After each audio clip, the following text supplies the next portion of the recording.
All right. Job. Author. Unknown. Possibly Job. Others have suggested Moses, Solomon, or Elihu. Date written. Unknown. Considered by many to perhaps be the very first book of the Bible ever recorded, perhaps as early as 2000 to 1800 BC, the time of the patriarchs. Purpose. Seems like the tallest tree in the forest is the one that always gets struck by lightning. Job must have felt a bit like that. Considered by God to be the most upright, blameless man on earth. But little does Job understand there is a cosmic battle going on between God and his fallen angel, Satan. Well, perhaps not much of a battle if you are Almighty God. The other guy thinks it's titanic. It may be more accurate to say a point of contention. Job is not a pawn, he is the battlefield, and the prize is the genuine affection of man's heart. Job fears God, shuns evil, but Satan contests he only does so because God blesses him. Take away the goodies and protection, and he will curse you to your face. Unfortunately for Job, God allows the test, but sets limits. Satan unleashes his fury and calamity, hits on all sides. Job's devastated, but he humbly accepts what happened and remains faithful to God. Satan then smites Job's physical body, but again, God has set limits. Though Job's wife loses it, telling him to curse God and die, Job holds fast to his trust in God. One can imagine how pleased and deeply touched God was by Job's steadfastness. What follows may be Satan's most powerful ploy or merely the sad, misguided notions of man's religious formulas. But one thing becomes inescapably clear: the utter futility of religious disputes speaking for God when he has not spoken. The arguments of Job's three friends are each based in a limited view of God and a gross misunderstanding of human pain and suffering. They simplistically see all suffering as punishment for sin. Therefore, Job must have sinned in some way to incur God's judgment. But God has something different to reveal. He answers Job out of a mighty storm with a personal encounter. Hearing about God is no substitute for seeing him for ourselves, and in humility, it causes Job to repent. In a dramatic turn of events, God reverses Job's misfortunes and blesses him greatly, even more so than before, as Job takes his eyes off of himself and prays for his three troubled friends. Key verses. The Lord said to Satan, "Have you considered my servant Job? For there is no one like him on the earth, blameless and upright man, fearing God and turning away from evil, and he still holds fast his integrity, although you incited me against him to ruin him without cause." Job 2:3. Though he slay me, I will hope in him. Job 13:15. I have heard of you by the hearing of the ear, but now my eye sees you. Therefore I retract and I repent in dust and ashes. Job 42:5-6. Key people: Job, Eliphaz, Bildad, Zophar, Elihu, God, Satan. All right. Book of Job 1. There was a man in the land of Uz whose name was Job, and the man was blameless, upright, fearing God and turning away from evil. 7 sons and 3 daughters were born to him. His possessions also were 7,000 sheep, 3,000 camels, 500 yoke of oxen, 500 female donkeys, and very many servants, and that man was the greatest of all the men of the East. His sons used to go and hold a feast in the house of each one on his day, and they would send and invite their 3 sisters to eat and drink with them. When the days of feasting had completed their cycle, Job would send and consecrate them, rising up early in the morning and offering burnt offerings according to the number of them all. For Job said, "Perhaps my sons have sinned and cursed God in their hearts." Thus Job did continually. And there was a day when the sons of God came to present themselves before the Lord, and Satan also came among them. The Lord said to Satan, "From where do you come?" Then Satan answered the Lord and said, "From roaming about on the earth and walking around on it."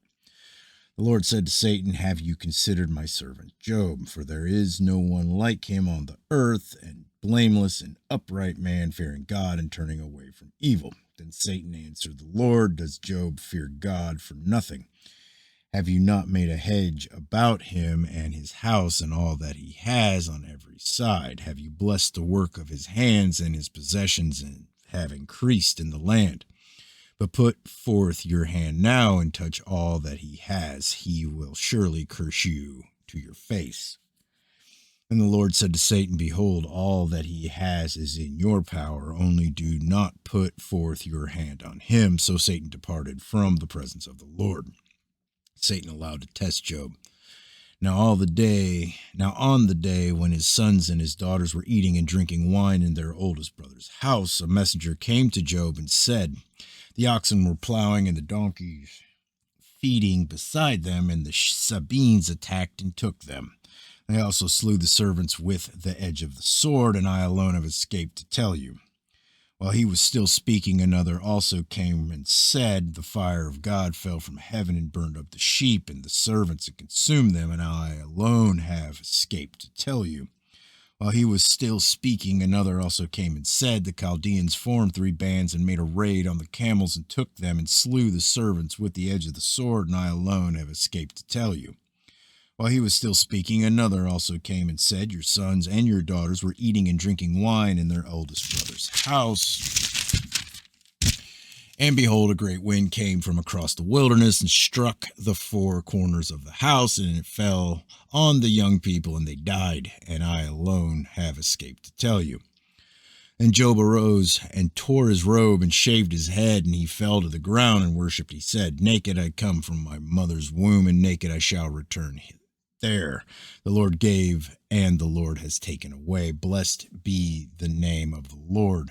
Through all this, Job did not sin, nor did he blame God. All right, Job 2.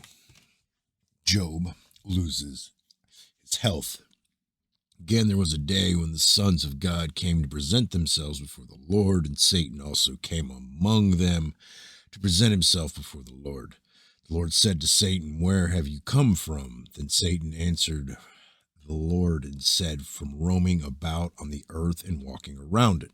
The Lord said to Satan, Have you considered my servant Job? For there is no one like him on the earth, a blameless and upright man, fearing God and turning away from evil, and he still holds fast his integrity, although you incited me against him to ruin him without cause. Satan answered the Lord and said, Skin for skin, yes, and all that a man has he will give for his life. However, put forth your hand now and touch his bone and his flesh. He will curse you to your face. So the Lord said to Satan, Behold, he is in your power, only spare his life. Then Satan went out from the presence of the Lord and smote Job with sore boils from the sole of his foot to the crown of his head. And he took a potsherd of scrape him. And he took a potsherd to scrape himself while he was sitting among the ashes. And his wife said to him, Do you still hold fast to your integrity? Curse God and die. But he said to her, You speak as one of the foolish women speaks. Shall we indeed accept good from God and do not accept adversity? In all this, Job did not sin with his lips. Now, when Job's 3 friends heard of all this adversity they had come upon him, they came each one from his own place, Eliphaz the Temanite, Bildad the Shushite, and Zophar the Naamathite, and they made an appointment together to come to sympathize with him and comfort him. When they lifted up their eyes at a distance and did not recognize him, they raised their voices and wept, and each of them tore his robe, and they threw dust over their heads towards the sky. And they sat down on the ground with him for 7 days and 7 nights, with no one speaking a word to him, for they saw that his pain was very great. All right, Job 3, Job's lament. Afterward, Job opened his mouth and cursed the day of his birth. And Job said, Let the day perish on which I was to be born, and the night which said, A boy is conceived. May that day be darkness. Let not God above care for it, nor light shine on it. Let darkness and black gloom claim it. Let a cloud settle on it. Let the blackness of the day terrify it. As for that night, let darkness seize it. Let it not rejoice among the days of the year. Let it not come into the number of the months. Behold, let that night be barren. Let no joyful shout enter it. Let those curse it who curse the day, who are prepared to rouse Leviathan. Let the stars of the twilight be darkened. Let it wait for light, but have none, and let it not see the breaking dawn, because it did not shut the opening of my mother's womb, or hide trouble from my eyes. Why did I not die at birth, come forth from the womb, and expire? Why did the knees receive me, and why did the breast that I should suck? For now I would have lain down and been quiet. I would have slept then. I would have been at rest with kings and with counselors of the earth who rebuilt ruins for themselves, or with princes who had gold, who were filling their houses with silver. Or like a miscarriage which is discarded, I would not be, as infants that never saw light. There the wicked cease from raging, and there the weary are at rest. The prisoners are at ease together. They do not hear the voice of the taskmaster. The small and the great are there, and the slave is free from his master. Why is light given to him who suffers, and life to the bitter of soul, who long for death, but there is none, and dig for it more than for hidden treasures, who rejoice greatly and exult when they find the grave? Why is light given to a man whose way is hidden, and whom God has hedged in? For my groaning comes at the sight of my food, and my cries pour out like water. For what I fear comes upon me, and what I dread befalls me. I am not at ease, nor am I quiet, and I am not at rest, but turmoil comes. All right. Job 4. Eliphaz, innocent, do not suffer. Then Eliphaz the Temanite answered, If one ventures a word with you, will you become impatient? But who can refrain from speaking? Behold, you have admonished many, and you have strengthened weak hands. Your words have helped the tottering to stand, and you have strengthened feeble knees. But now it has come to you, and you are impatient. It touches you, and you are dismayed. It is not your fear of God, your confidence, and is not your fear of God your confidence, and the integrity of your ways your hope? Remember now whoever perished being innocent, or where were the upright destroyed? According to what I have seen, those who plow iniquity and those who sow trouble harvest it. By the breath of God they perish, and by the blast of his anger they come to an end. The roaring of the lion and the voice of the fierce lion and the teeth of the young lions are broken. The lion perishes for lack of prey, and the whelps of the lioness are scattered. Now a word was brought to me stealthily, and my ear received a whisper of it. Amid disquieting thoughts from the visions of the night, when deep sleep falls on men, dread came upon me, and trembling, and made all my bones shake. Then a spirit passed by my face, the hair of my flesh bristled up. It stood still, but I could not discern its appearance. A form was before my eyes. There was a silence. Then I heard a voice. Can mankind be just before God? Can a man be pure before his Maker? He puts no trust even in his servants, and against his angels he charges error. How much more those who dwell in the houses of clay, whose foundation is in the dust, who are crushed before the moth? Between morning and evening they are broken in pieces. Unobserved they perish forever. Is not their tent cord plucked up within them?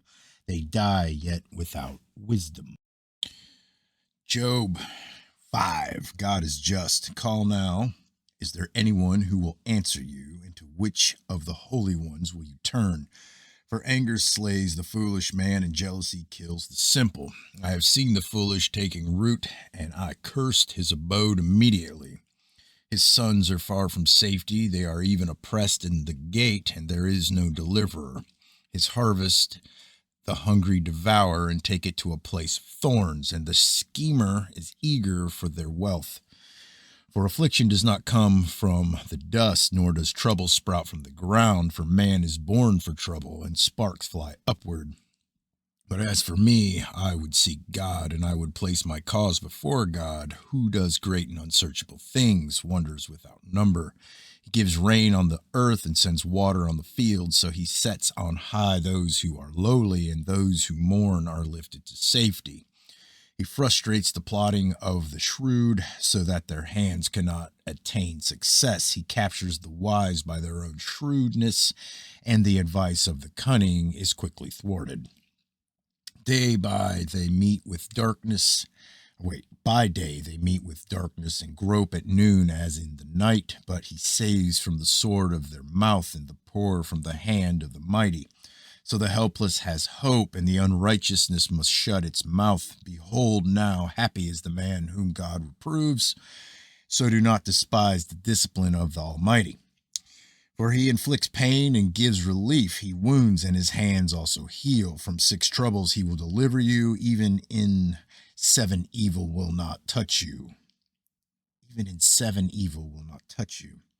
In famine he will redeem you from death, and in war from the power of the sword. You will be hidden from the scourge of the tongue, and you will not be afraid of violence when it comes.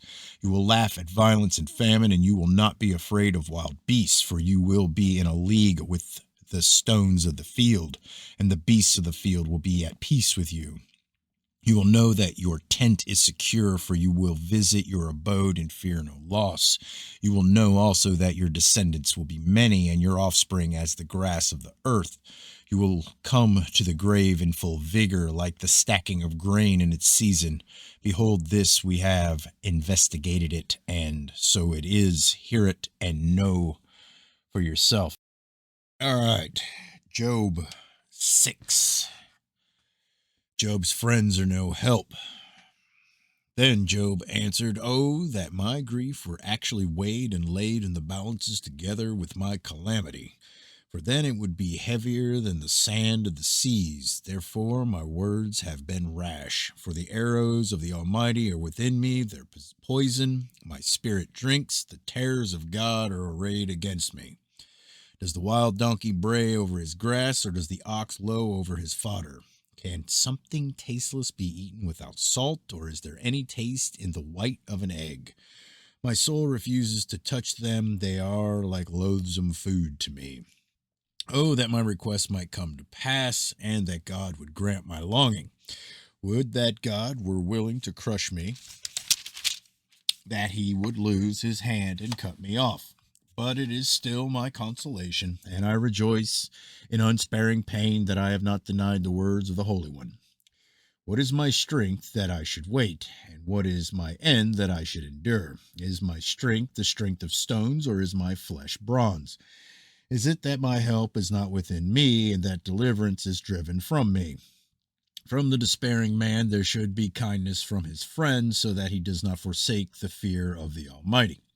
My brothers have acted deceitfully like a wadi, like the torrents of Wadis, which vanish, which are turbid because of ice, and into which the snow melts.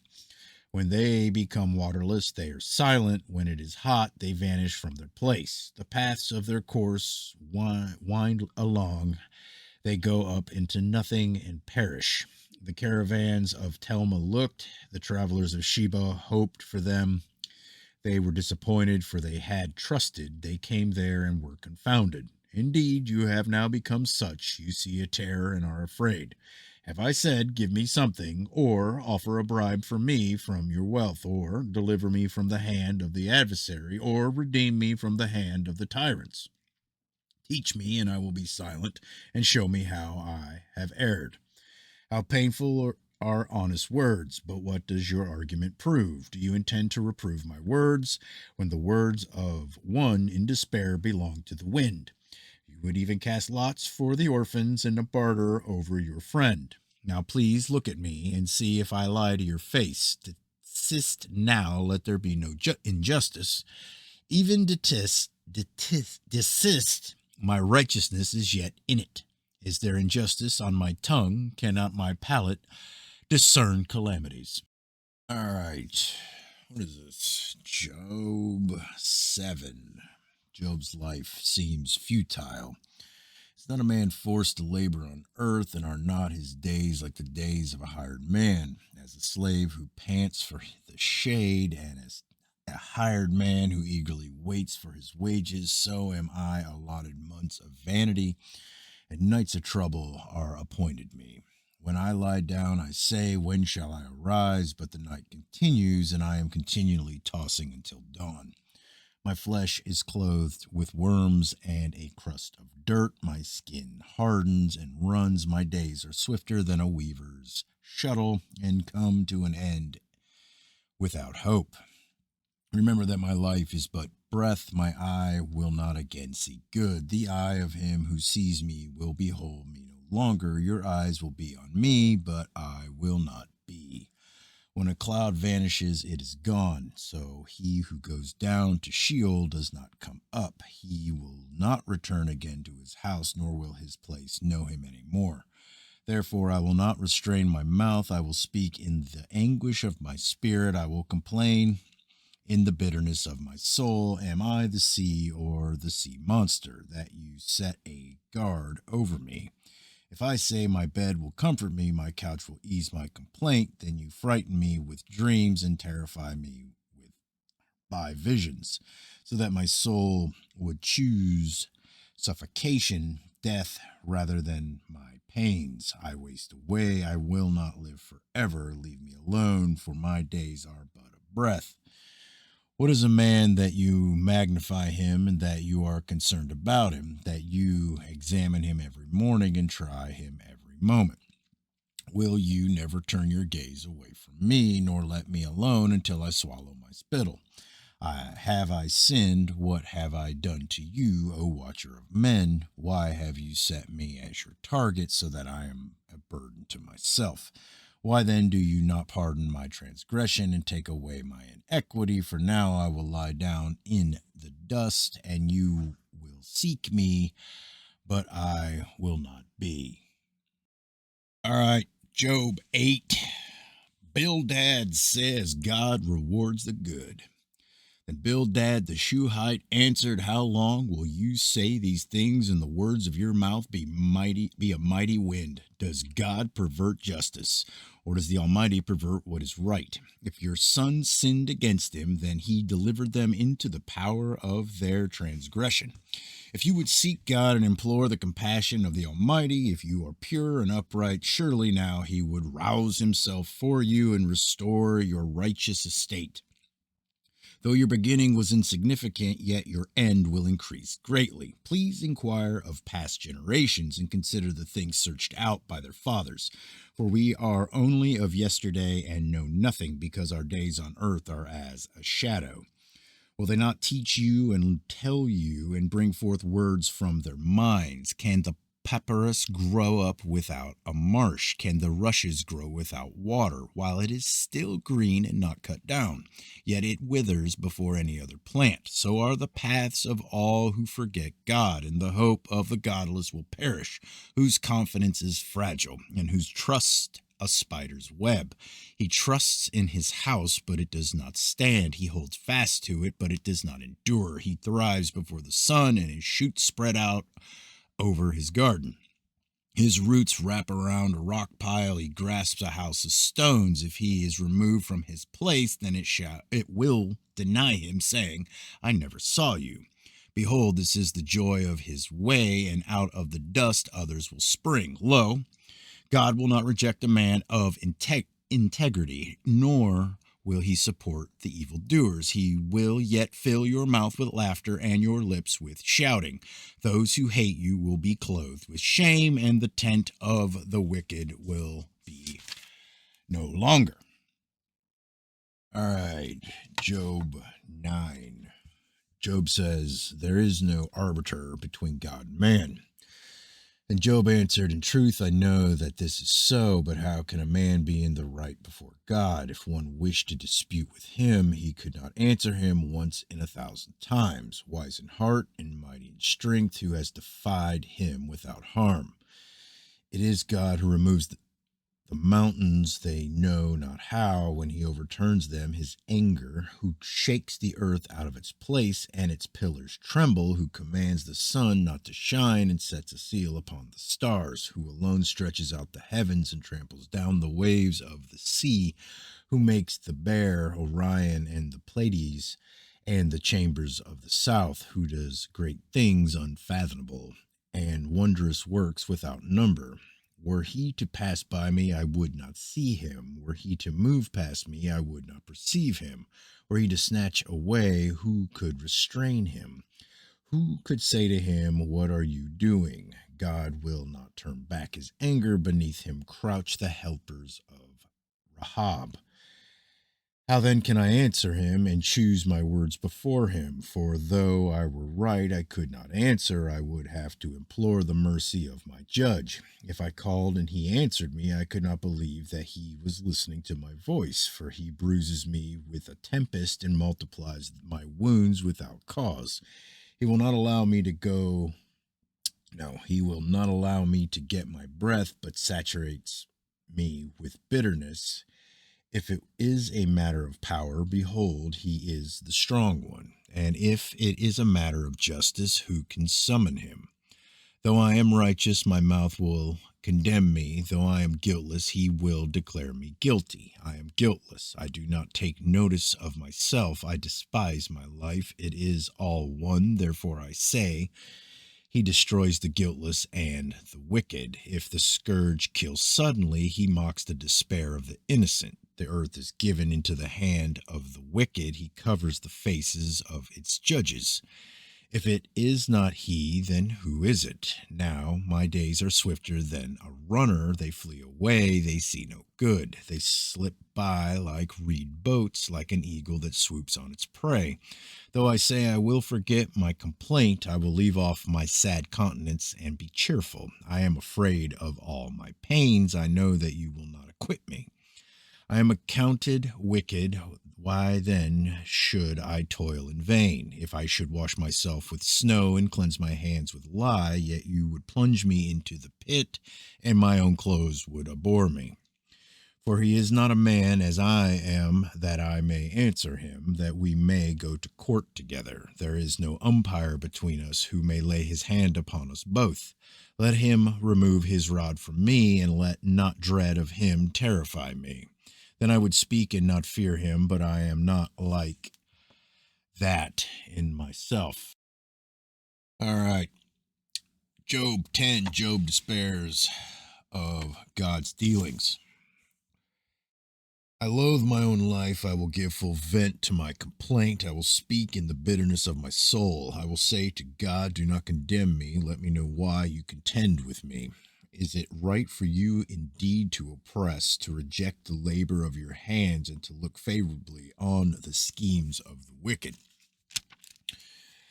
Have you eyes of flesh, or do you see as a man sees? Are your days as the days of a mortal, or your years as a man's years, that you should seek for my guilt and search after my sin? According to your knowledge, I am indeed not guilty. Yet there is no deliverance from your hand. Your hands fashioned and made me altogether, and would you destroy me? Remember now that you have made me as clay, and would you turn me into dust again? Did you not pour me out like milk and curdle me like cheese, clothe me with skin of flesh, and knit me together with bones and sinews? You have granted me life and loving kindness, and your care has preserved my spirit. Yet these things you have concealed in your heart. I know that this is within you.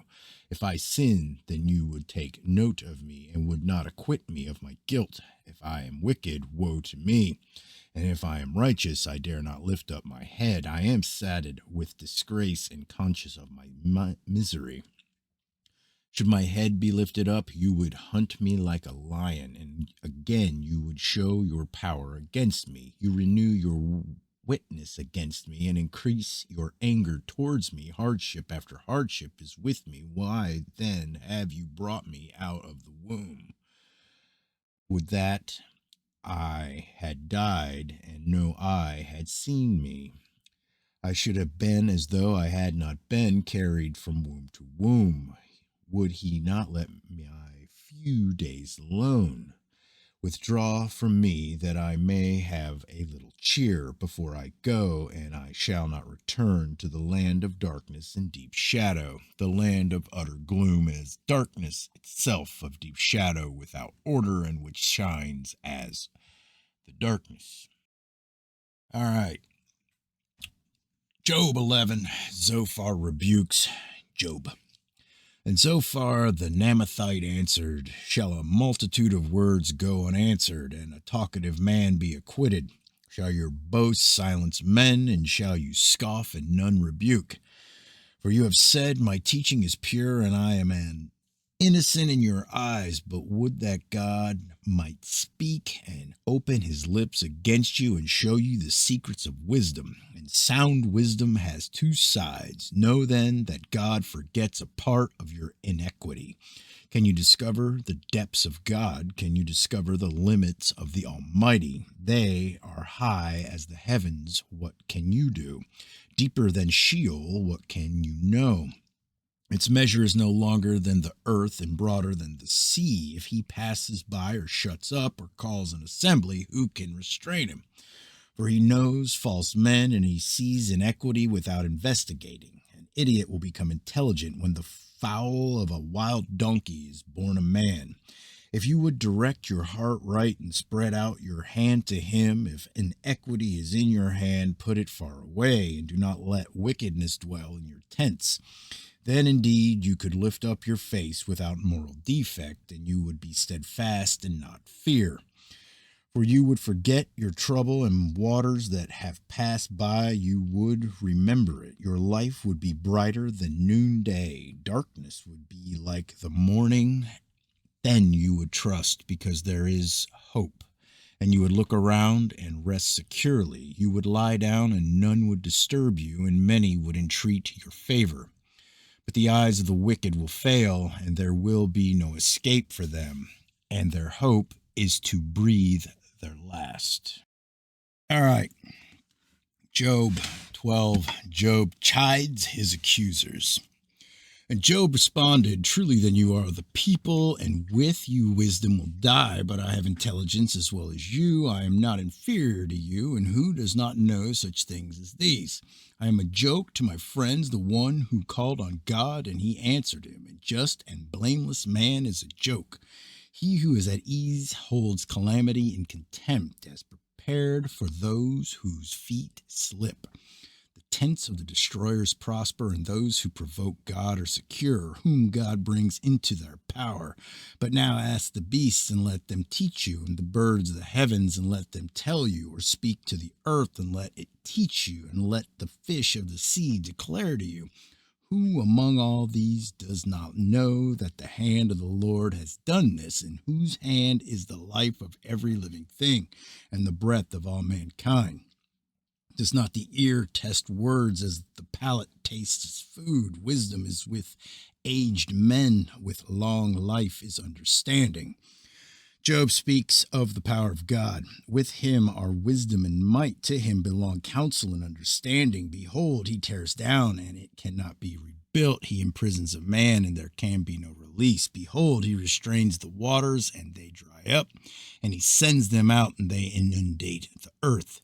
With him are strength and sound wisdom. The misled and the misleader belong to him. He makes counselors walk barefoot and makes fools of judges. He loosens the bond of kings and binds their loins with a girdle. He makes priests walk barefoot and overthrows the secure ones. He deprives the trusted ones of speech and takes away the discernment of the elders. He pours contempt on nobles and loosens the belt of the strong. He reveals mysteries from the darkness and brings the deep darkness in the light. He makes the nations great and destroys them. He enlarges the nations, then leads them away. He deprives of intelligence the chiefs of the earth's people and makes them wander in pathless waste. They grope in darkness with no light, and he makes them stagger like a drunken man. All right. What am I on? Job 13. Job says, His friends' proverbs are ashes. Behold, my eyes have seen all this. My ear has heard and understood it. What you know, I also know. I am not inferior to you, but I would speak to the Almighty, and I desire to argue with God, but you smear with lies. You are all worthless physicians. Oh, that you would be completely silent, that I would become your wisdom. Please hear my argument and listen to my contentions of my lips. You will speak what is unjust for God and speak what is deceitful for him. Will you show partiality for him? Will you contend for God? Will it be well when he examines you? Or will you deceive him as one deceives a man? He will surely reprove you if you secretly show partiality. Will not his majesty terrify you, and the dread of him fall on you? Your memorable sayings are proverbs of ashes, your defenses are defenses of clay. Job is sure he will be vindicated. Be silent before me so that I may speak, then let come on me what may. Why should I take my flesh in my teeth and put my life in my hands? Though he slay me, I will hope in him. Nevertheless, I will argue my ways before him. This also will be my salvation, for a godless man may not come before his presence.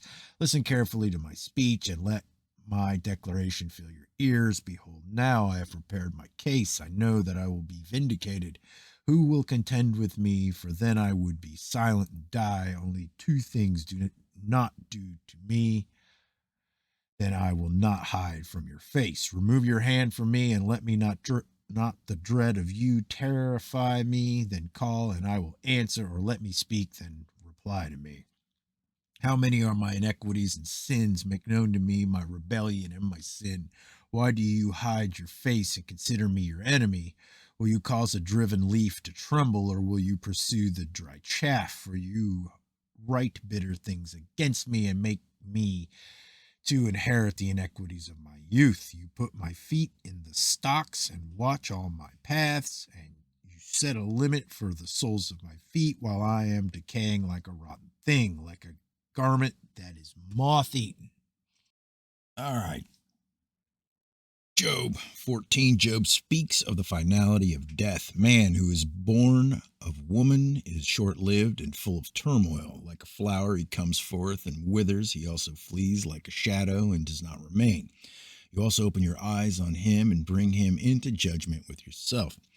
Who can make the clean out of the unclean? No one, since his days are determined. The number of his months is with you, and his limits you have set so that he cannot pass. Turn your gaze from him that he may rest until he fulfills his day like a hired man. For there is hope for a tree when it is cut down, that it will sprout again, and its shoots will not fail. Though its roots grow old in the ground and its stump dies in the dry soil, at the scent of water it will flourish and put forth sprigs like a plant. But man dies and lies prostrate. Man expires, and where is he?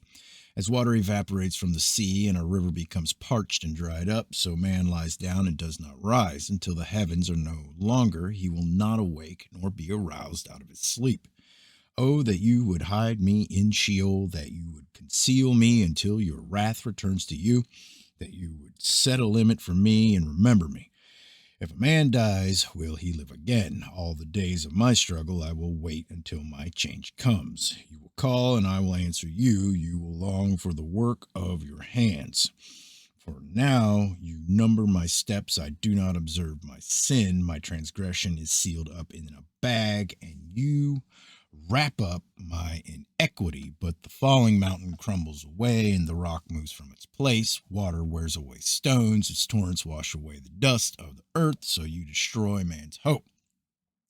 You forever overpower him, and he departs. You change his appearance and send him away. His sons achieve honor, but he does not know it, or they become insignificant, but he does not perceive it. But his body pains him, and he mourns only for himself. All right.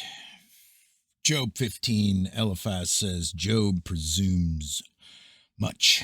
Then Eliphaz the Temanite responded, should a wise man answer with windy knowledge and fill himself with the east wind? Should he argue with useless talk, or with words which are not profitable? Indeed, you do know.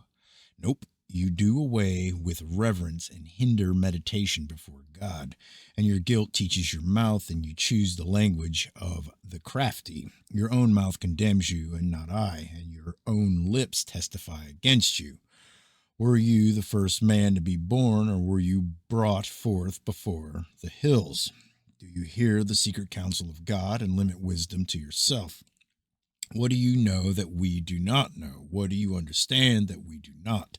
Both the gray-haired and the aged are among us, older than your father. Are the consolations of God too small for you, even the word spoken gently with you? Why does your heart carry you away, and why do your eyes flash that you should turn your spirit against God and allow such words to go out of your mouth? What is a man that he should be pure, or he who is born of a woman that he should be righteous?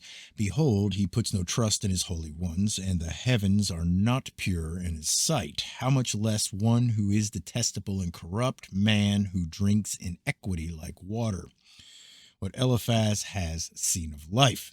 I will tell you, listen to me, and what I have seen I will also declare, what wise men have told and have not concealed from their fathers, to whom alone the land was given, and no alien passed among them.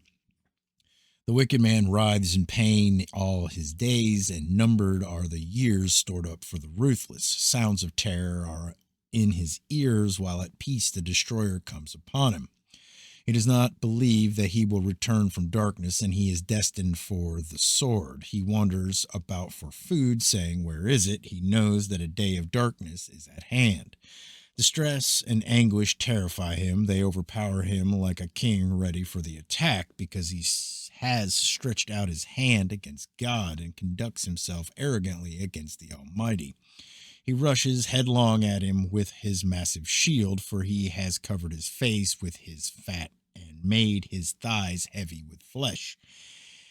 He has lived in desolate cities and houses no one would inhabit, which are destined to become ruins. He will not become rich, nor will his wealth endure, and his grain will not bend down to the ground. He will not escape from darkness. The flame will wither his shoots, and by the breath of his mouth he will go away. Let him not trust the emptiness, deceiving himself, for emptiness will be his reward. It will be accomplished before his time, and his palm branch will not be green. He will drop off his unripe grape like the vine, and will cast off his flower like the olive tree. For the company of the godless is barren, and fires consume the tents of the corrupt. They conceive mischief and bring forth iniquity, and their mind prepares deception. All right, Job 16. Job says, friends are sorry comforters. And Job answered, I have heard many such things. Sorry comforters are you all. Is there no limit to any windy words? Or what plagues you that you answer? I too could speak like you if I were in your place. I could compose words against you and shake my head at you. I could strengthen you with my mouth, and the solace of my lips could lessen your pain.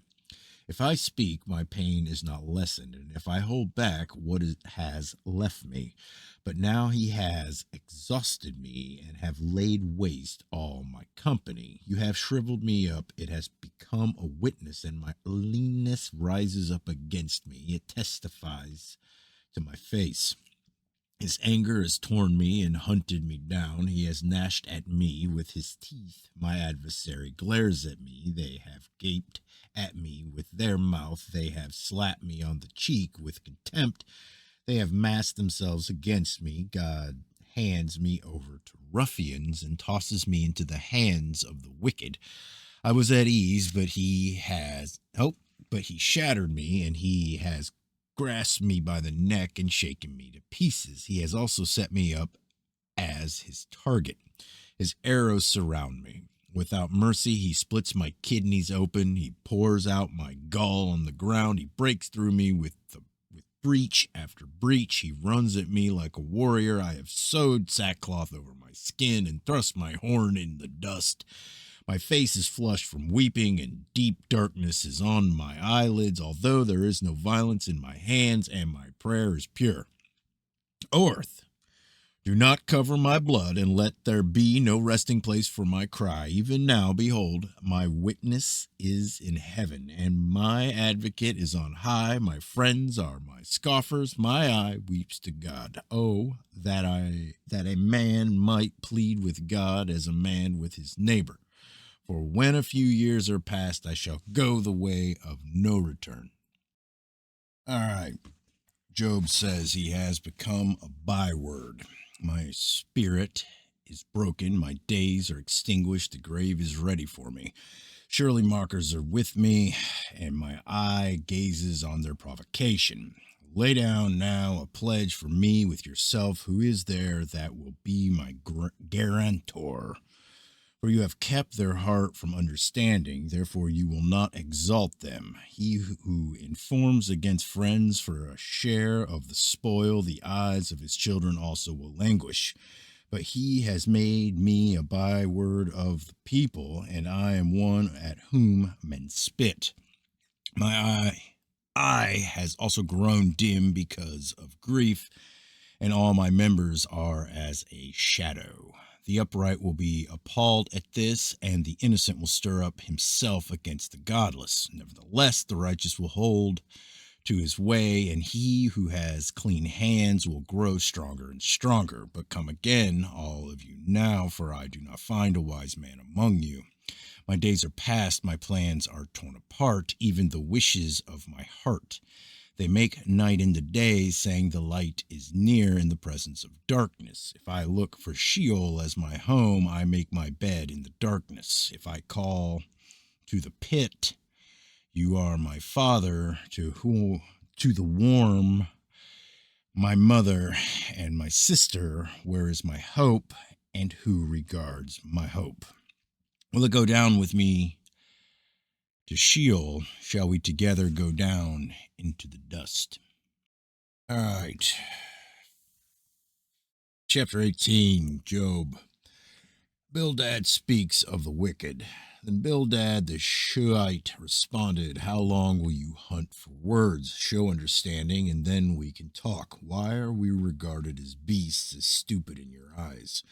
O you who tear yourself in anger, for your sake is the earth to be abandoned, or the rock to be moved from its place. Indeed, the light of the wicked goes out, and the flame of his fire gives no light. The light in his tent is darkened, and his lamp goes out above him. His vigorous stride is shortened, and his own scheme brings him down. For he is thrown into the net by his own feet, and he steps on the webbing. A snare seizes him by the heel, and trap snaps shut on him. A noose for him is hidden in the ground, and a trap for him on the path. All around terrors frighten him, harry him at every step. His strength is famished, and calamity is ready at his side. His skin is devoured by disease. The firstborn of death devours his limbs. He is torn from the security of his tent, and they march him before the king of terrors. There dwells in his tent nothing of his. Brimstone is scattered on his habitation. His roots are dried below, and his branches cut off above. Memory of him perishes from the earth, and he has no name abroad. He is driven from light into darkness and chased from the inhabited world. He has no offspring or posterity among his people, nor any survivor where he sojourned. Those in the west are appalled at his fate, and those in the east are seized with horror. Surely such are the dwellings of the wicked, and this is the place of him who does not know God. All right. Job 19. Job feels insulted. Then Job responded, How long will you torment me and crush me with your words? These 10 times you have insulted me. You are not ashamed to wrong me. Even if I have truly erred, my error lodges with me. If indeed you vaunt yourselves against me and prove my disgrace to me, know then that God has wronged me and has closed his net around me. Behold, I cry violence, but I get no answer. I shout for help, but there is no justice. He has walled up my way so that I cannot pass, and he has put darkness on my paths. He has stripped my honor from me and removed the crown from my head. He breaks me down on every side, and I am gone. And he has uprooted my hope like a tree. He has also kindled his anger against me and considered me as his enemy. His troops come together and build up their way against me and camp around my tent. He has removed my brothers far from me, and my acquaintances are completely estranged from me. My relatives have failed, and my intimate friends have forgotten me. Those who live in my house and my maids consider me a stranger. I am a foreigner in their sight. I call to my servant, but he does not answer. I have to implore him with my mouth. My breath is offensive to my wife, and I am loathsome to my own brothers. Even young children despise me. I rise up and they speak against me. All my associates abhor me, and those I love have turned against me. My bone clings to my skin and my flesh, and I have escaped only by the skin of my teeth. Pity me, oh, you my friends, for the hand of God has struck me. Why do you persecute me as God does, and are not satisfied with my flesh? Oh, that my words were written. Oh, that they were inscribed in a book, that with an iron stylus and lead they were engraved in the rock forever. As for me, I know that my Redeemer lives, and at the last he will take his stand on the earth, even after my skin is destroyed. Yet from my flesh I shall see God, whom I myself shall behold, and whom my eyes will see, and not another. My heart faints within me. If you say, how shall we persecute him? And what pretext for a case against him can we find? Then be afraid for the sword for yourselves, for wrath brings the punishment of the sword, so that you may know there is judgment. All right, Job 20. So far says the triumph of the wicked is short. And so far the Namathite answered, therefore my disquieting thoughts make me respond, even because of my inward agitation. I listen to the reproof which insults me, and the spirit of my understanding makes me answer. Do you know this from of old, from the establishment of man on earth, that the triumphing of the wicked is short, and the joy of the godless momentary? Though his loftiness reaches the heavens and his head touches the clouds, he perishes forever like his refuse. Those who have seen him will say, where is he? He flies away like a dream, and they cannot find him. Even like a vision of the night, he is chased away. The eye which saw him sees him no longer, and his place no longer beholds him. His sons favor the poor, and his hands give back his wealth. His bones are full of his youthful vigor, but it lies down with him in the dust. Though evil is sweet in his mouth, and he hides it under his tongue, though he desires it and will not let it go, but holds it in his mouth, yet his food is in his stomach is changed. Yet his food in his stomach is changed to the venom of cobras within him. He swallows riches, but will vomit them up. God will expel them from his belly. He sucks the poison of cobras. The viper's tongue slays him. He does not look at the streams, the rivers flowing with honey and curds. He returns what he has attained and cannot swallow it. As to the riches of his trading, he cannot even enjoy them. For he has oppressed and forsaken the poor, and he has seized a house which he has not built. Because he knew no quiet within him, he does not retain anything he desires. Nothing remains for him to devour, therefore his prosperity does not endure. In the fullness of his plenty he will be cramped. The hand of everyone who suffers will come against him. When he fills his belly, God will send his fierce anger on him, and he will rain it on him while he is eating. He may flee from the iron weapon, but the bronze bow will pierce him. It is drawn forth and comes out of his back, even the glittering point from his gull. Terrors come upon him. Complete darkness is held in reserve for his treasures. An unfanned fire will devour him. It will consume the survivor in his tent. The heavens will reveal his iniquity, and the earth will rise up against him. The increase of his house will depart. His possessions will flow away in the day of his anger. This is the wicked man's portion from God, even the heritage decreed to him by God. All right. 21 Job. Job says God will deal with the wicked. And Job answered, "Listen carefully to my speech, and let this be your way of consolation. Bear with me that I may speak, then after I have spoken you may mock. As for me is my complaint to man, and why should I not be impatient? Look at me and be astonished, and put your hand over your mouth. Even when I remember, I am disturbed, and horror takes hold of my flesh. Why do the wicked still live, continue on, also become very powerful? Their descendants are established with them in their sight, and their offspring before their eyes. Their houses are safe from fear, and the rod of God is not on them.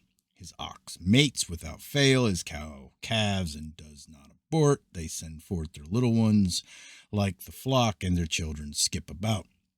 They sing in the timbrel and harp, and rejoice at the sound of the flute. They spend their days in prosperity, and suddenly they go down to Sheol.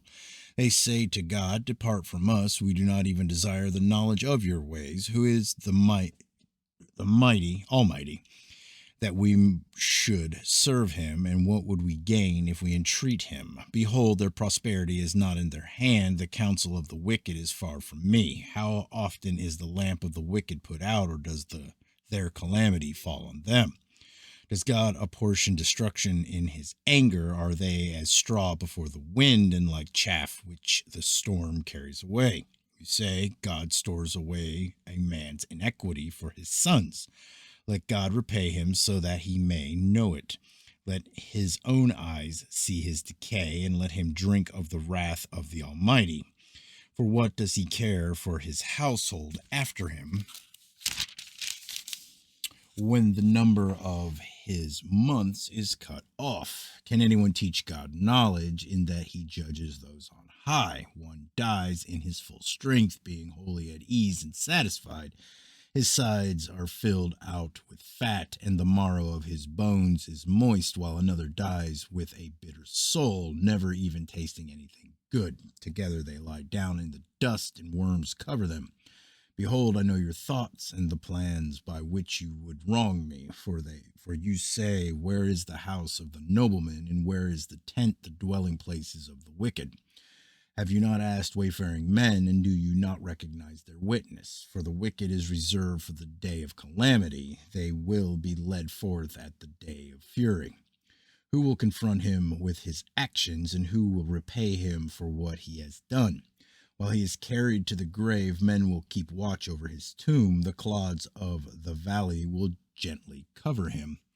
Moreover, all men will follow after him, while countless ones go before him. How then will you vainly comfort me? For your answers remain full of falsehood. All right, Job 22. Eliphaz accuses and extorts Job. And Eliphaz the Temanite responded, can a vigorous man be of use to God, or a wise man be useful to himself? Is there any pleasure to the Almighty if you are righteous, or profit if you make your ways perfect? Is it because of your reverence that he reproves you, that he enters into judgment against you? Is not your wickedness great, and your iniquities without end? For you have taken pledges of your brothers without cause, and stripped men naked. To the weary you have given no water to drink, and from the hungry you have withheld bread. But the earth belongs to the mighty man, and the honorable man dwells in it. And you have set widows away empty, and the strength of the orphans has been crushed. Therefore, snares surround you, and sudden dread terrifies you. Oh, the darkness, so that you cannot see, and an abundance of water covers you. Is not God in the height of heaven? Look also at the distant stars, how high they are. You say, what does God know? He can judge through the thick darkness. Clouds are a hiding place for him, so that he cannot see, and he walks on the vault of heaven. Will you keep to the ancient path which wicked men have trod, who were snatched away before their time, whose foundations were washed away by a river? They said to God, depart from us, and what can the Almighty do to them? Yet he filled their house with good things, but the counsel of the wicked is far from me. The righteous see and are glad, and the innocent mock them, saying, truly our adversaries are cut off, and their abundance the fire has consumed. Yield now and be at peace with him, thereby good will come to you. Please receive instruction from his mouth and establish his words in your heart. If you return to the Almighty, you will be restored. If you remove unrighteousness far from your tent and place your gold in the dust and the gold of Ophir among the stones of the brooks, then the Almighty will be your gold and choice silver to you. For then you will delight in the Almighty and lift up your face to God. You will pray to him, and he will hear you, and you will pay your vows. You will also decree a thing, and it will be established for you, and light will shine on your ways. When you are cast down, you will speak with confidence, and the humble person he will save. He will deliver one who is not innocent, and he will be delivered through the cleanliness of your hands. All right, 23 Job. Job says he longs for God. And Job replied, even today my complaint is rebellion. His hand is heavy despite my groaning. Oh, that I knew where I might find him, that I might come to his seat. I would present my case before him and fill my mouth with arguments. I would learn the words which he would answer and perceive what he would say to me. Would he contend with me by the greatness of his power? No, surely he would pay attention to me. There the upright would reason with him, and I would be delivered forever from my judge.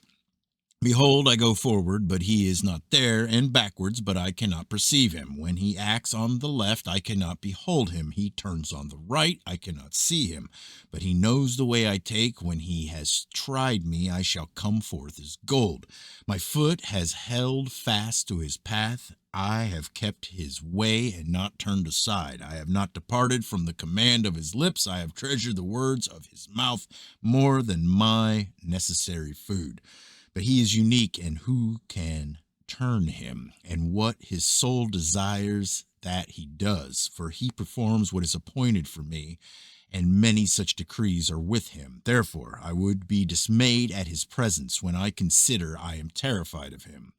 It is God who has made my heart faint, and the Almighty who has dismayed me. But I am not silenced by the darkness, nor deep gloom which covers me.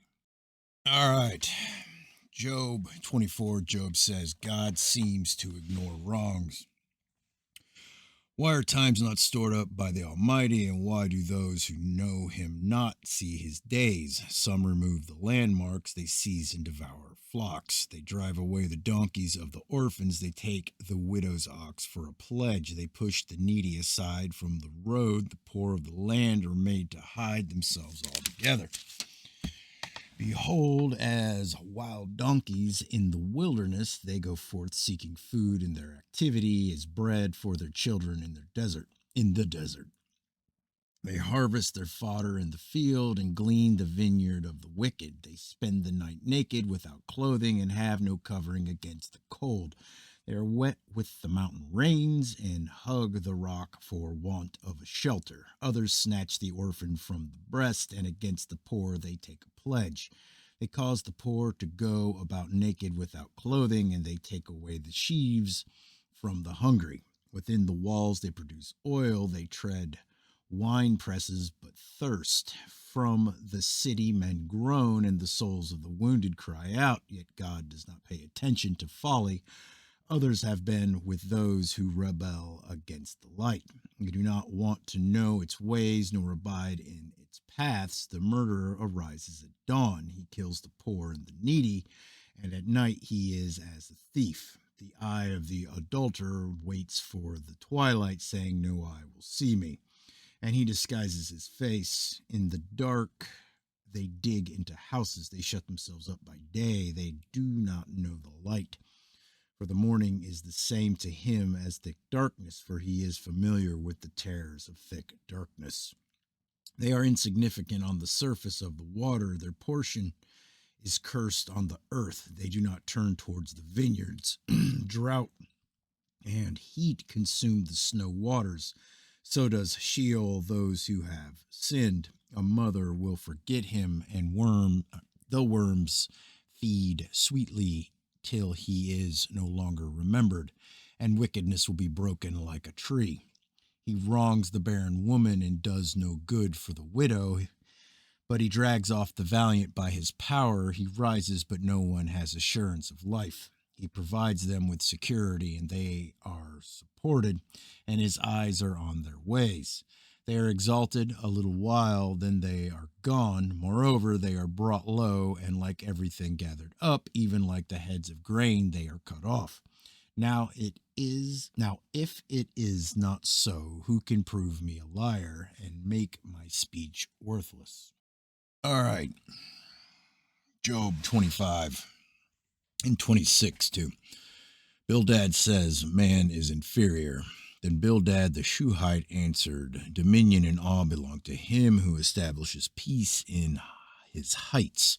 Is there any number to his troops, and upon whom does his light not rise? How then can a man be just with God, or how can he be clean who is born of woman? If even the moon has no brightness and the stars are not pure in his sight, how much less man that maggot and the son of man that worm? 26. And Job responded, what a help you are to the weak, how you have saved the arm without strength, what counsel you have given to one without wisdom, what helpful insight you have abundantly provided. To whom have you uttered words, and whose spirit was expressed through you? The departed spirits tremble under the waters of their inhabitants. Naked is Sheol before him, and Abaddon has no covering. He stretches out the north over empty space and hangs the earth on nothing. He wraps up the waters in his clouds, and the cloud does not burst under them. He obscures the face of the full moon and spreads his cloud over it. He has inscribed a circle on the surface of the waters at the boundary of light and darkness. The pillars of heaven tremble and are amazed at his rebuke. He quieted the sea with his power, and by his understanding he shattered Rahab. By his breath the heavens are cleared. His hand has pierced the fleeing serpent. Behold, these are the fringes of his ways, and how faint a word we hear of him. But his mighty thunder, who can understand? All right, Job 27.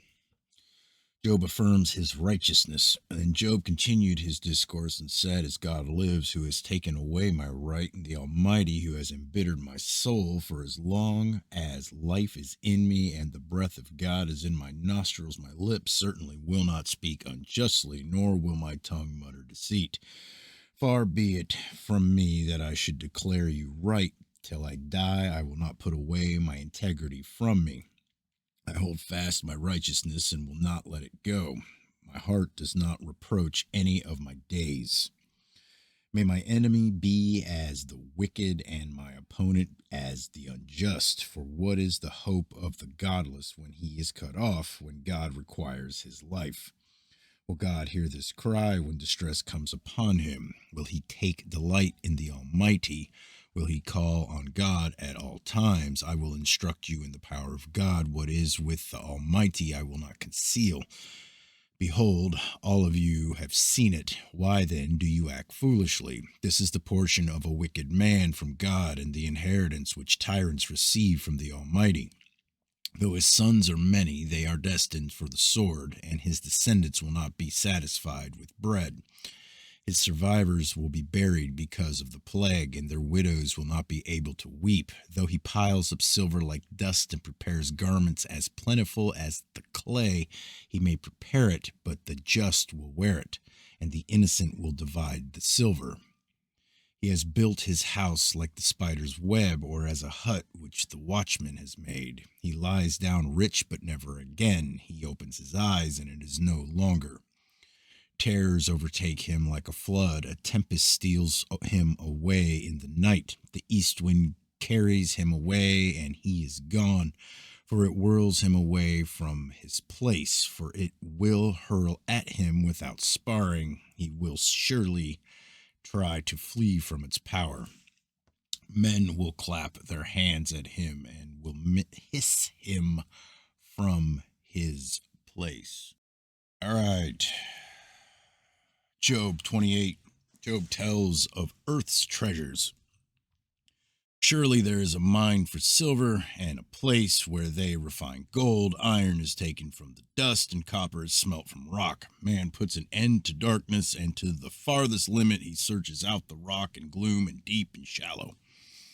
He sinks a shaft far from habitation, forgotten by the foot.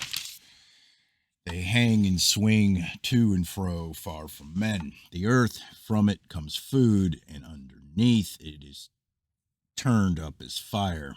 Its rocks are the source of sapphires, and its dust contains gold. The path no bird of prey knows, nor has the falcon's eye caught sight of it. The proud beasts have not trodden it, nor has the fierce lion passed over it. He puts his hand on the flint, he overturns the mountains at the base, he hews out channels through the rocks, and his eyes sees anything precious. He dams up the streams from flowing, and what is hidden he brings out to the light. But where can wisdom be found, and where is this place of understanding? Man does not know its value, nor is it found in the land of living. The deep says, it is not in me, and the sea says, it is not within me. Pure gold cannot be given in exchange for it, nor can silver be weighed as its price. It cannot be valued in the gold of Ophir, its precious onyx or sapphire. Gold or glass cannot equal it, nor can it be exchanged for articles of fine gold. Coral and crystal are not to be mentioned, and the acquisition of wisdom is above that of pearls. The topaz of Ethiopia cannot equal it, nor can it be valued in pure gold. Where then does wisdom come from, and where is its place of understanding? Thus it is hidden from the eyes of all living and concealed from the birds of the sky. Abaddon and Death say, with our ears we have heard a report of it. God understands its way, and he knows its place, for he looks to the ends of the earth and sees everything under the heavens. When he imparted weight to the wind, and he meted out the waters by measure, when he set a limit for the rain and a course for the thunderbolt, then he saw it and declared it. He established it and also searched it out. And to the man he said, behold, the fear of the Lord, that is wisdom, and to depart from evil is understanding. All right. Chapter 29, Job. Job's past was glorious. And Job again took up his discourse and said, oh, that I were as in months gone by, as in the days when God watched over me, when his lamp shone over my head, and by his light I walked through darkness, as I was in the prime of my days, when the friendship of God was over my tent, when the Almighty was yet with me, and my children were around me, when my steps were bathed in butter, and the rock poured out for me streams of oil. When I went out to the gate of the city, when I took my seat in the square, the young men saw me and hid themselves, and the old men arose and stood. The princes stopped talking and put their hands on their mouths. The voice of the nobles was hushed, and their tongues stuck to their palate. For when the ear heard, it called me blessed, and when the eye saw, it gave witness of me, because I delivered the poor who cried for help, and the orphan who had no helper. The blessing of the one ready to perish came upon me, and I made the widow's heart sing for joy. I put on righteousness, and it clothed me. My justice was like a robe and a turban. I was eyes to the blind and feet to the lame. I was a father to the needy, and I investigated the case which I did not know. I broke the jaws of the wicked and snatched the prey from his teeth. Then I thought, I shall die in my nest, and I shall multiply my days as the sand. My root is spread out to the waters, and dew lies all night on my branch. My glory is ever new with me, and my bow is renewed in my hand. To me they listened and waited, and I kept silent for my counsel. After my words, they did not speak again, and my speech dropped on them. They waited for me as for the rain, and opened their mouth as for the spring rain. I smiled on them when they did not believe, and the light on my face they did not cast down. I chose a way for them, and sat as chief, and dwelt as a king among the troops, as one who comforted the mourners. All right, Job 30. Job's present state is humiliating. But now those younger than I mock me, whose fathers I disdain to put with the dogs of my flock. Indeed, what good was the strength of their hands to me? Vigor had perished from them. From want and famine they are gaunt, who gnaw the dry ground by night, waste and desolation, who pluck mallow by the bushes, and whose food is the root of the broom shrub. They are driven from the community. They shout against them as against a thief, so that they dwell in dreadful valleys, in holes of the earth and of the rocks. Among the bushes they cry out, under the nettles they are gathered together. Fools, even those without a name, they were scourged from the land. And now I have become their taunt. I have become a byword to them. They abhor me, and stand aloof from me, and they do not refrain from spitting at my face, because he has loosed his bowstring and afflicted me. They have cast off the bridle before me. On the right hand their brood arises. They thrust aside my feet and build up against me their ways of destruction. They break up my path. They profit from my destruction. No one restrains them. As though a wide breach they come, amid the tempest they roll on. Terrors are turned against me. They pursue my honor as the wind, and my prosperity has passed away like a cloud. And now my soul is poured out within me. Days of affliction have seized me. At night it pierces my bones within me, and my gnawing pains take no rest. By a great force my garment is distorted. It binds me about as the collar of my coat. He has cast me into the mirror, and have become like dust and ashes. I cry out to you for help, but you do not answer me. I stand up, and you turn your attention against me. You have become cruel to me. With the might of your hand, you persecute me. You lift me up to the wind and cause me to ride, and you dissolve me in a storm.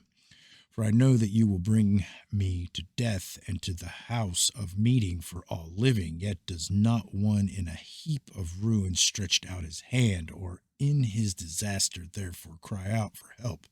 Have I not wept for the one whose life is hard? Was not my soul grieved for the needy? When I expected good, the evil came. When I awaited for light, the darkness came. I am seething within and cannot relax. Days of affliction confront me. I go about my morning without comfort. I stand up in the assembly and cry out for help. I have become a brother to jackals and a companion of ostriches.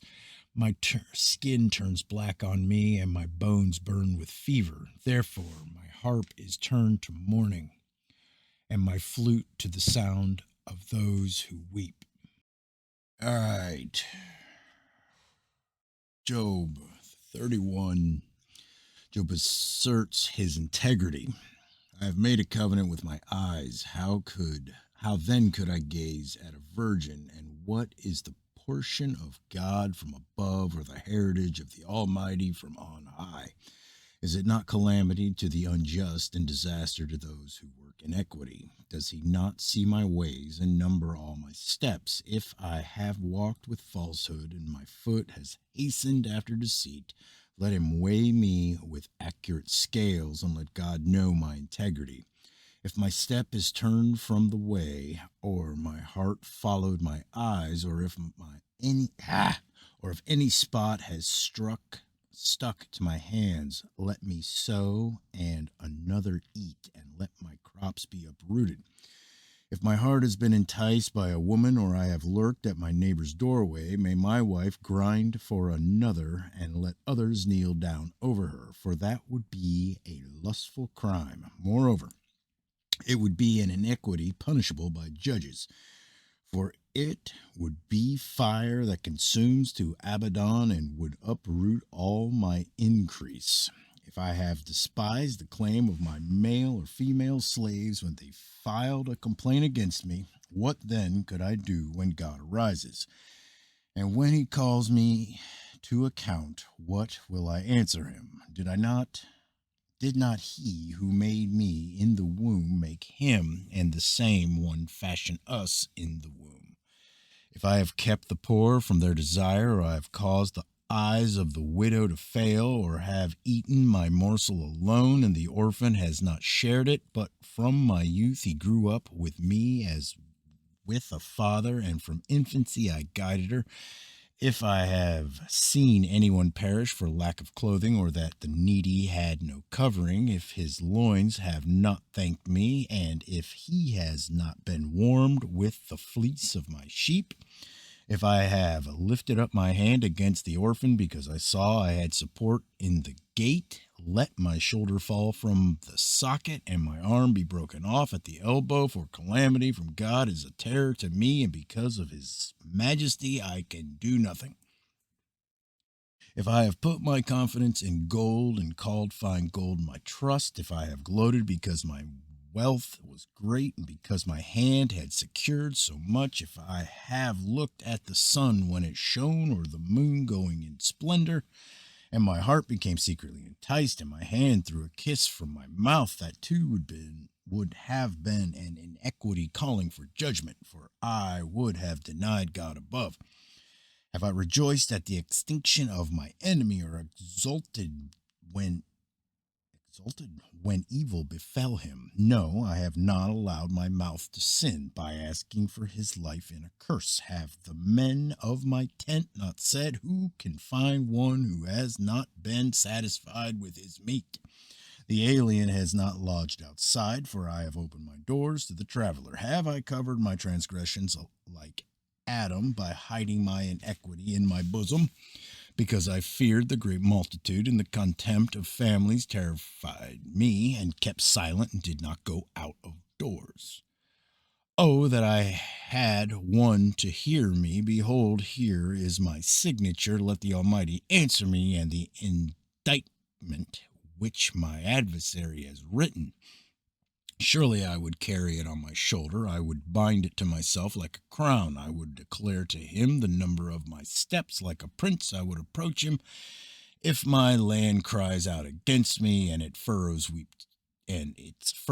weep together, if I have eaten its fruit without money, or have caused its owners to lose their lives, let briars grow instead of wheat, and stinkweed instead of barley. The words of Job are ended. All right. Job 32. Elihu in anger rebukes Job. Then these three men ceased answering Job, because he was righteous in his own eyes. But the anger of Elihu, the son of Barachel, the Buzite of the family of Ram, burned against Job. His anger burned because he justified himself before God. And his anger burned against his three friends, because they had found no answer, and yet had condemned Job. Now Elihu had waited to speak to Job, because they were years older than he. And when Elihu saw that there was no answer in the mouth of the three men, his anger burned. So Elihu, the son of Barachel, the Buzite, spoke out and said, I am young in years, and you are old. Therefore I was shy and afraid to tell you what I think. I thought age should speak, and increased years should teach wisdom, but it is the spirit in man, and the breath of the mighty gives them understanding.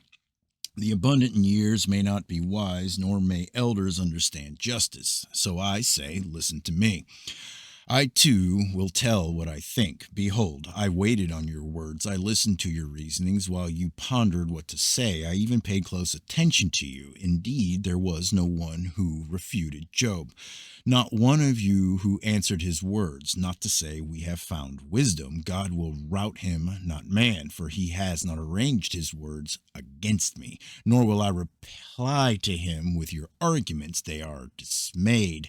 They no longer answer. Words have have failed them? Shall I wait because they do not speak, because they stop and no longer answer?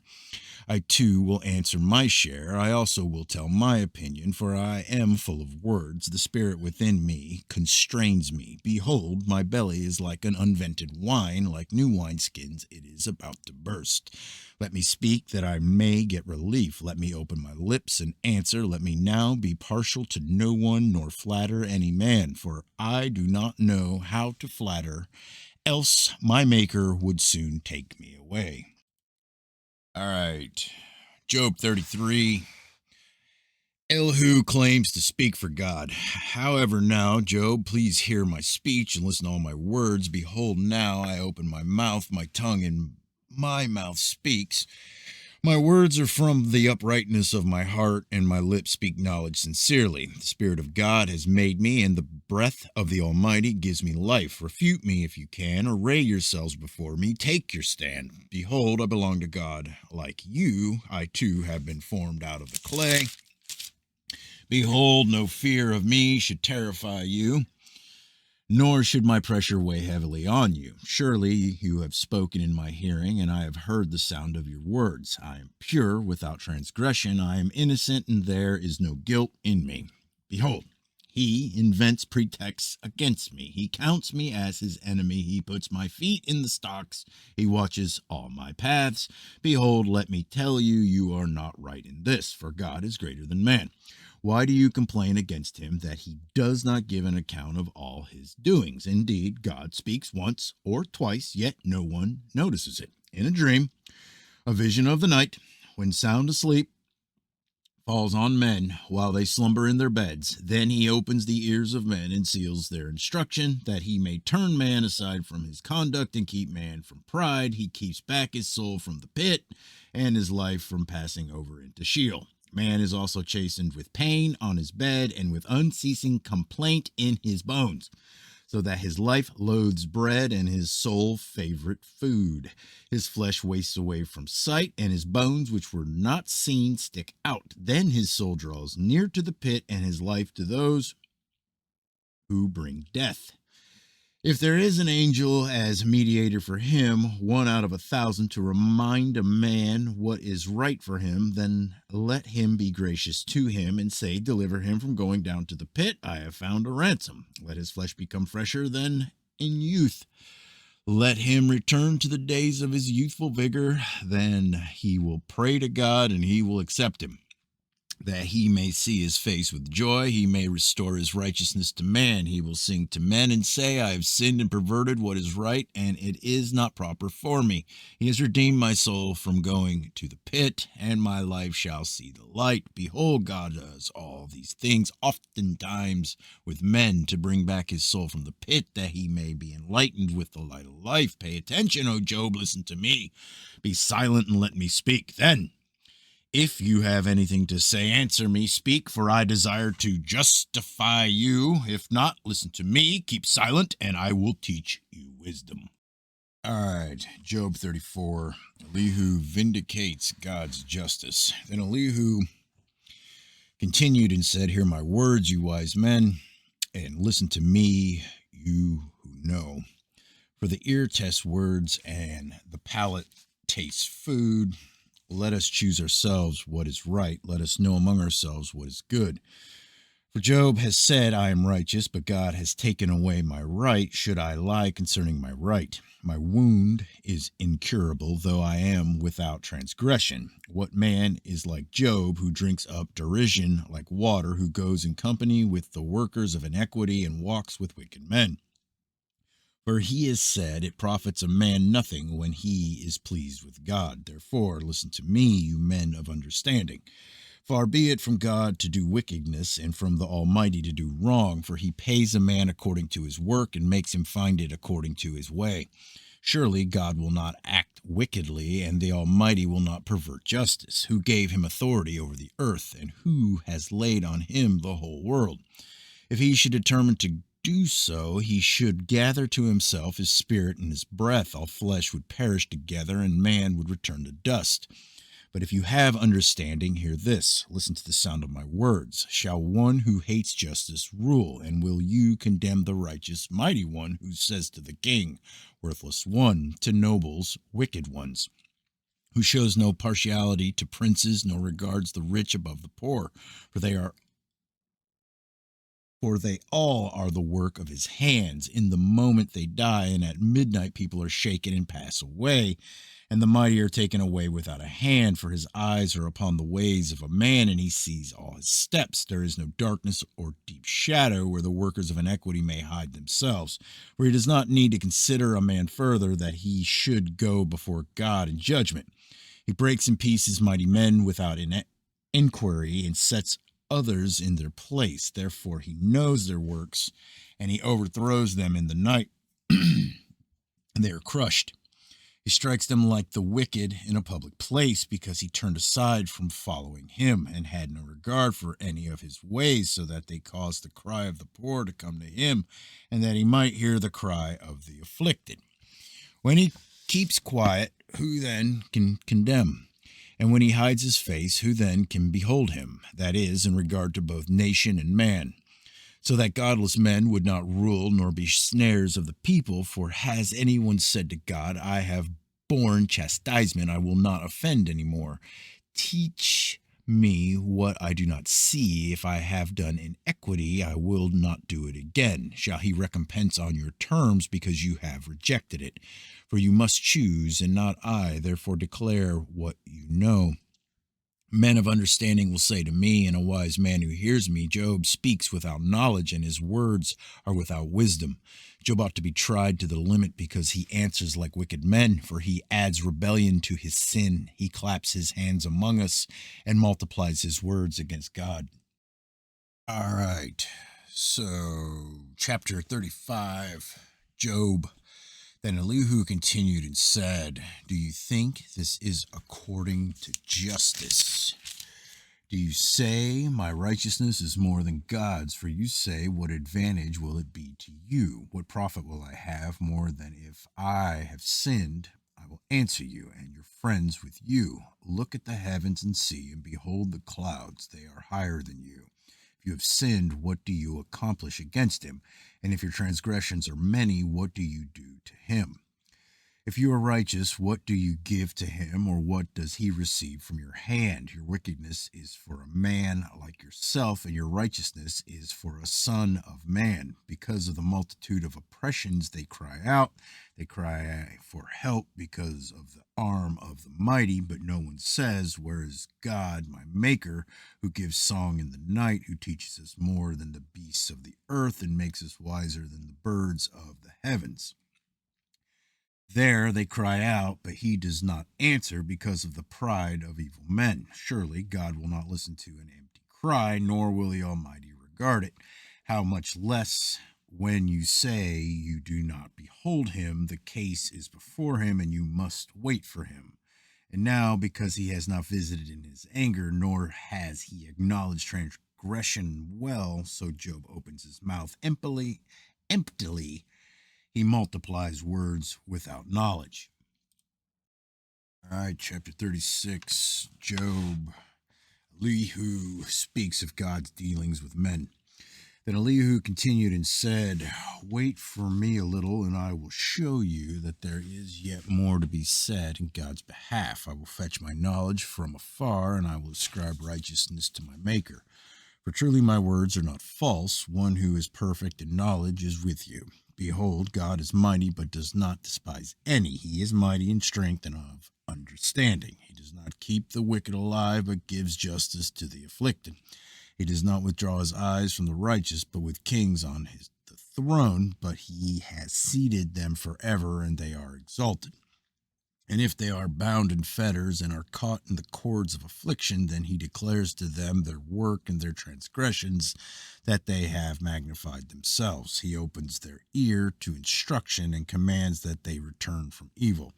If they hear and serve him, they will end their days in prosperity and their years in pleasures. But if they do not hear, they shall perish by the sword. They will die without knowledge.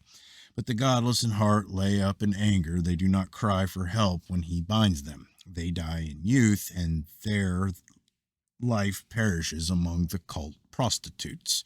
He delivers the afflicted in their affliction and opens their ear in time of oppression. Then indeed he enticed you from the mouths of distress, instead of it a broad place with no constraint, and that which was set on your table was full of fatness. But you were full of judgment on the wicked.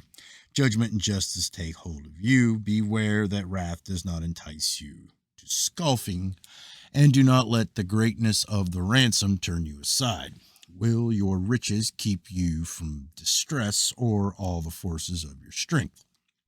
Do not long for the night when people vanish in their place. Be careful, do not turn to evil, for you have preferred this to affliction. Behold, God is exalted in his power, who is a teacher like him, who has appointed him his way, and who has said, you have done wrong. Remember that you should exalt his work, of which men have sung. All men have seen it. Men beholds from afar. Behold, God is exalted, and we do not know him.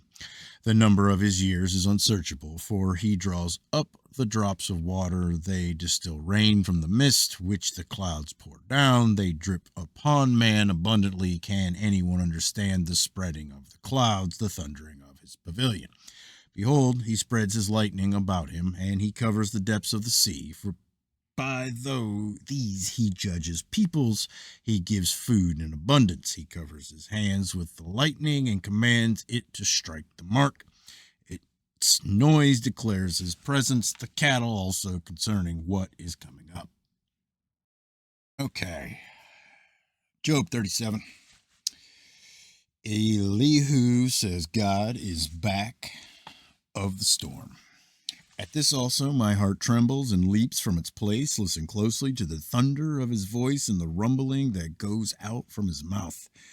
Under the whole heaven he lets it loose, and his lightning to the ends of the earth. After it a voice roars. He thunders with his majestic voice, and he does not restrain the lightnings when his voice is heard. God thunders with his voice wondrously, doing great things which we cannot comprehend. For to the snow he says, fall on the earth, and to the downpour and the rain, be strong.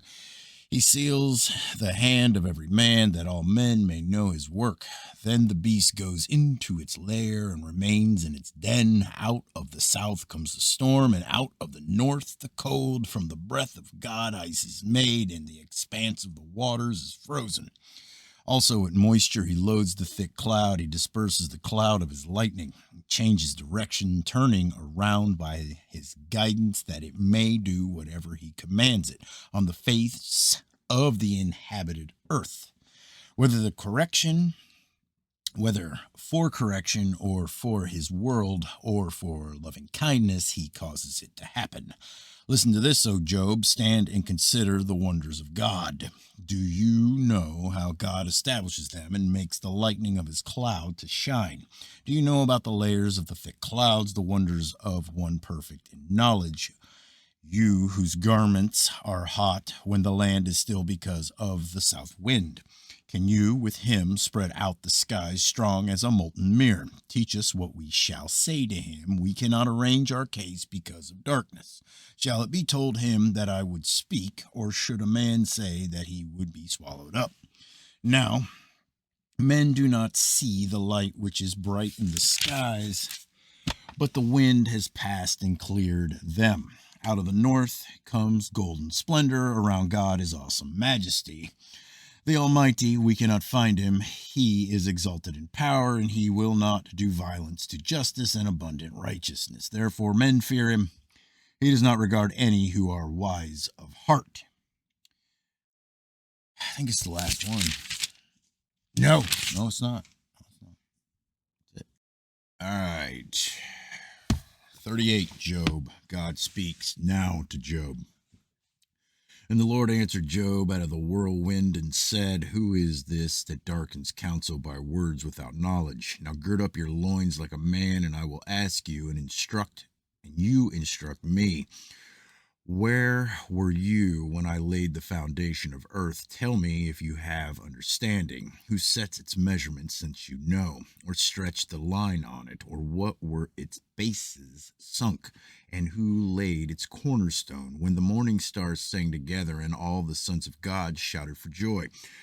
Or who enclosed the sea with doors when bursting forth it went out from the womb? When I made a cloud its garment and thick darkness its swaddling band, and I placed boundaries on it, and I set a bolt and doors, and I said, thus far you shall come, but no farther, and here shall your proud waves stop.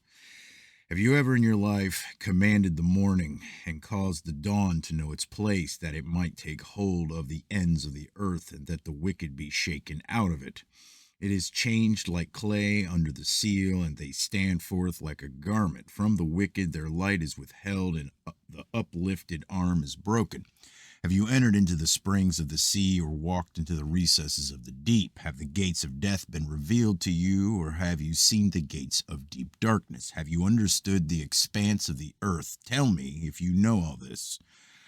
Where is the way to the dwelling of light? And darkness, where is its place, that you may take it to its territory, and that you may discern the paths to its home?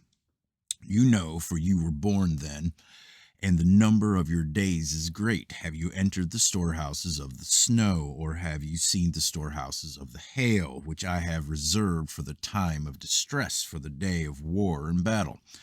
Where is the way that the light is divided, or the east wind scattered on the earth? Who has cleft a channel for the flood, or a way for the thunderbolt, to bring rain on a land without people, on a desert without a man in it, to satisfy the waste and desolate land, and to make the seeds of grass to sprout?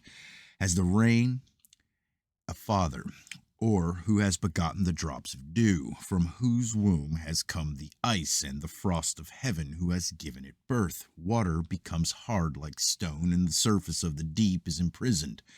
Can you bind the chains of the Pleiades, or loose the cords of Orion? Loose the cords of Orion.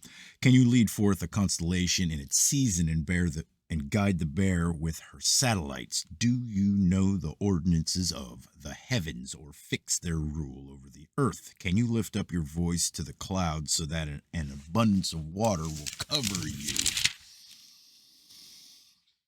Can you send forth lightnings, that they may go and say to you, here we are? Who has put wisdom in the innermost being, or given understanding to the mind? Who can count the clouds by wisdom, or the tip of the water jars of the heavens? Tip the water jars of the heavens, when the dust hardens into a mass and the clods stick together? Can you hunt the prey for the lion, or satisfy the appetite of the young lions, when they crouch in their dens and lie in wait in their lair? Who prepares for the raven its nourishment, when its young cry to God and wander about without food? All right, sorry, I haven't read in a couple days. Been out of commission. Got the sniffles. 39, Job. God speaks of nature and its beings. Do you know the time the mountain goat gives birth? Do you observe the calving of the deer? Can you count the months they fulfill? Or do you know the time they give birth? They kneel down, they bring forth their young, they get rid of their labor pains. Their offspring become strong, they grow up in the open field. They leave and do not return to them. Who sent out the wild donkey free, and who loosed the bonds of the swift donkey, to whom I gave the wilderness for a home, and the salt land for his dwelling place? He scorns the tumult of the city, the shoutings of the driver he does not hear. He explores the mountains for his pasture, and searches after every green thing. Will the wild ox consent to serve you, or will he spend the night at your manger? Can you bind the wild ox in a furrow with ropes, or will he harrow the valleys after you? Will he trust him because his strength is great, and leave your labor to him? Will you have faith in him that he will return your grain and gather it from your threshing floor? The ostrich's wings flap joyously with the pinion and plumage of love. For she abandons her eggs in the earth and warms them in the dust, and she forgets that a foot may crush them or that a wild beast may trample them. She treats her young cruelly as if they were not hers. Though her labor be in vain, she is unconcerned, because God has made her forget wisdom and has not given her a share of understanding.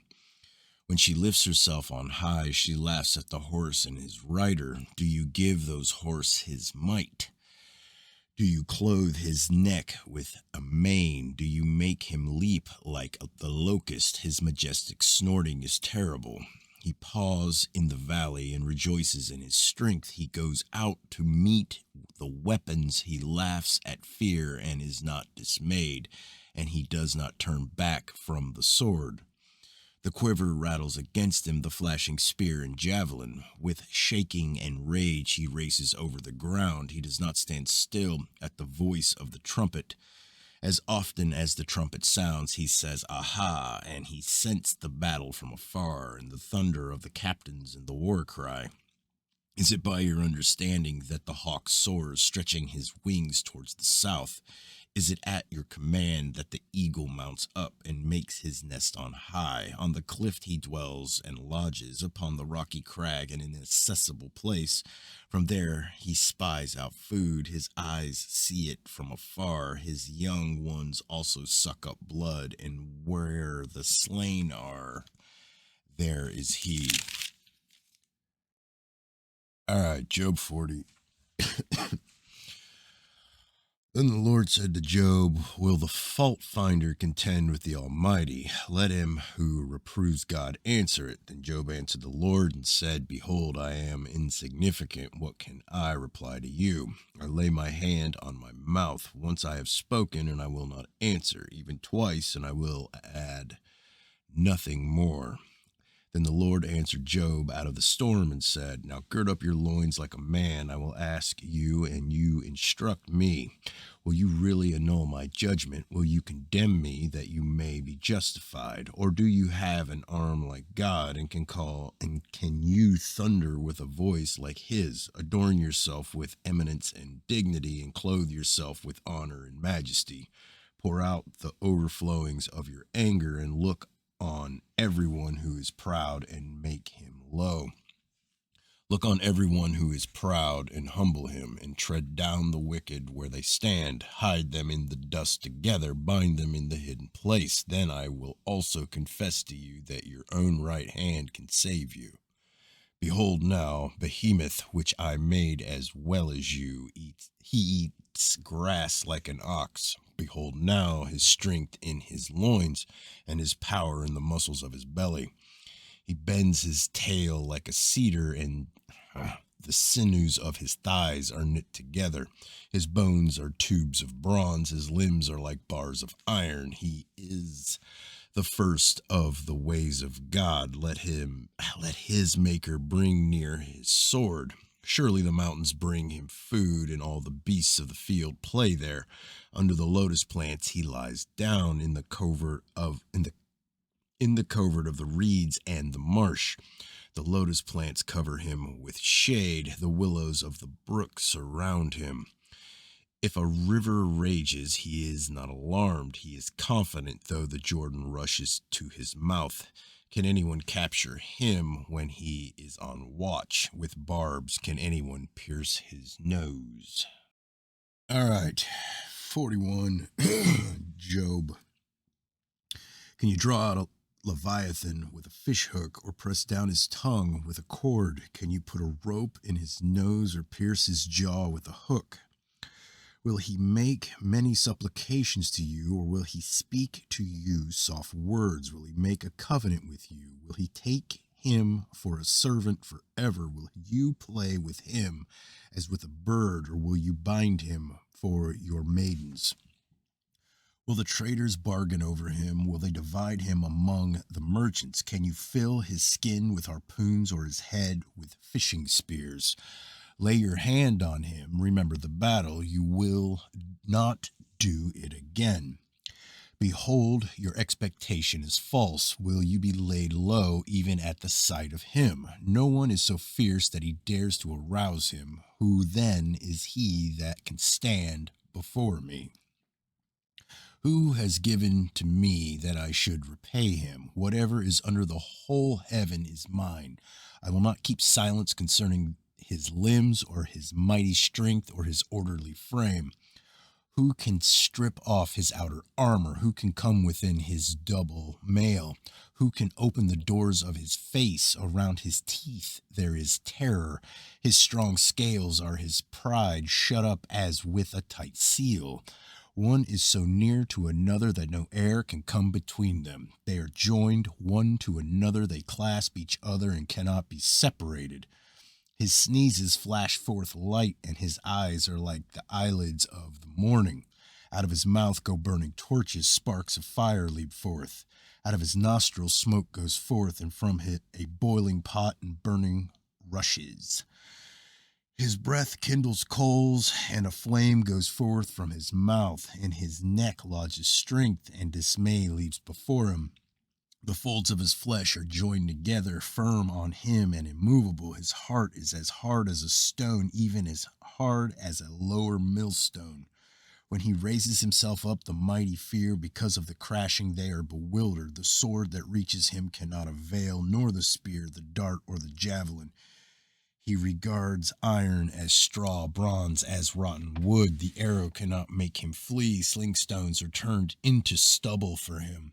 Clubs are regarded as stubble. He laughs at the rattling of the javelin. His underparts are like sharp potsherds. He spreads out like a threshing sledge on the mirror. He makes the depths boil like a pot. He makes the sea like a jar of ointment. Behind him he makes a wake to shine. One would think the deep to be gray-haired.